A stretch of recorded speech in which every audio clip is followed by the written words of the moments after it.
Honeybee and Orchids Handmade Gifts channel. Today I'm going to show you how to personalize your crochet or knit pieces by adding names, numbers, and initials or dates. When you personalize your crochet or knit projects, you add more value to your pieces and they become a little bit more desirable to your customer base. You can sell your pieces for a little bit more, and or you can add more sentimental value for your friends and family. It becomes a custom one-of-a-kind piece. So let's get started. We're going to use a 3.5 millimeter crochet hook, and we're going to use a worsted weight 4 yarn. There is no right or wrong way to do this. This is just a way that I do it. So whatever way that you want to do it, if it works for you, go for it. So for this project, I'm just going to show you how I do a single letter, and it will be the same if you're going to do a full name. So we're going to do our slip knot. For this example, I'm going to chain 25. Oops.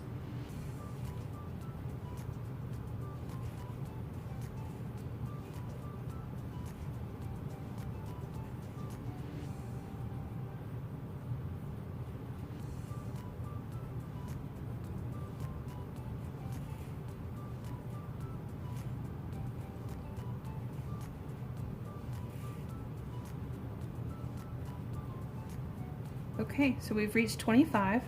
If I was doing a full name, I would start by chaining 100, and then I'll show you why in just a second. So we're going to kind of pull this loop through and leave it attached to the yarn. We're not going to cut it or fasten it off yet.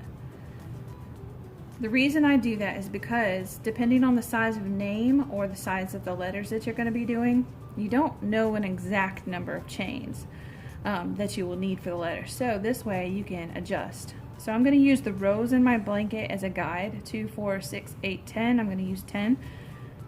And I'm going to lay my letter down just to see if I need more chains or not. And I'm doing this on purpose so that you can see how to do it. So I've got my A, but I really want to do the loop and add the stick in the middle. So what I can do now is I can add about maybe, I don't know, 15, 20 more chains. We'll see. I'm just going to go until it looks about right.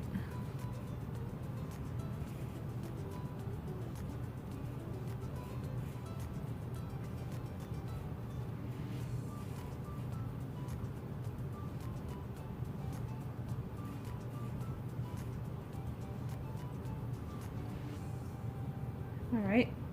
I think I added about 20 more. So still leave it attached. Now I'm going to lay my letter down again. Guess this is just a rough idea. It's not going to be perfect. Alright, so it looks like I have enough chains. So the same concept applies if you're doing a name. I'd chain about 100, then I'd kind of roughly lay out my name across. If I get to whatever letter I get to, if I need more chains, I add it. If not, I just leave it. If I have more than enough, great. You can just still leave it. I'll show you what to do at the end. Alright, so at this point I'm going to take a separate piece of yarn on a needle, and I'm going to begin to sew. Now I didn't get my beginning chains very tight, but that's okay. If this were for a customer, it would definitely, I'd go back and fix it. So I'm going to pull this through and leave a tail. Alright. So I like to freehand my letters and my names, and I don't have a particular style. I just kind of go with the flow and creatively come up with my designs. But if you are a very particular person, you can, in this example I've got up here, you can pen down your letters, and that way it holds in place, and you can kind of make your adjustments. If I want to add like a swoop up here, I can curve it. I can add more shapes. If I want to add a fancy little line that goes all the way across and I put the rest of the name above this line, then I can do that. So there's all kinds of things you can do. It's a lot of fun. Just have fun with it. So I'm going to continue to sew this letter in.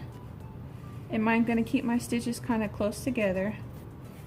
This is very similar to doing sewing an applique on. Not much difference. So I'm going to keep going back in close, catch the fibers at the top of the blanket, and come through the letter.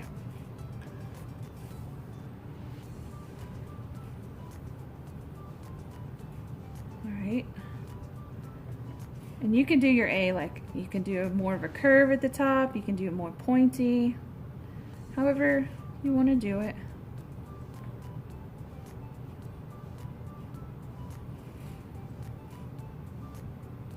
I'm not going to show you all the way through this letter, kind of how, I think I'm going to do a little bit smaller letter so that you don't have to wait so long.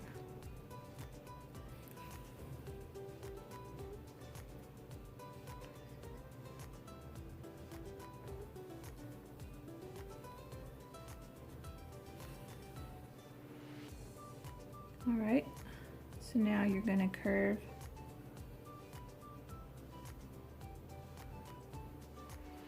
I'm going to do my curve in my letter. And the cool thing about this is that if you don't like a shape that you get, you can just kind of pull it out and redo it again. If I was doing hot glue and I made a mistake with it, that would be a whole different situation.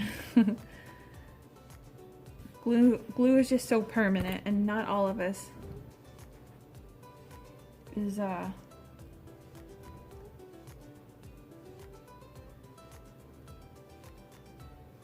super perfectionist.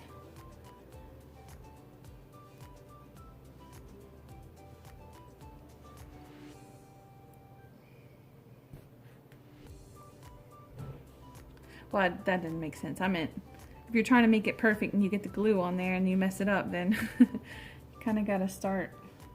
I don't know what you do in that situation. All right. So now I am at the end of my A. And in this scenario, we have more than enough chains. So what we can do is pull out some chains.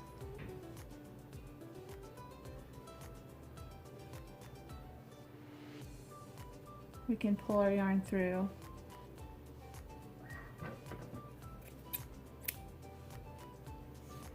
Fasten off.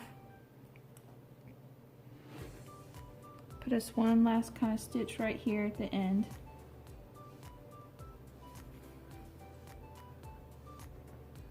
And then you can tie off your ends, put a small little knot to secure everything.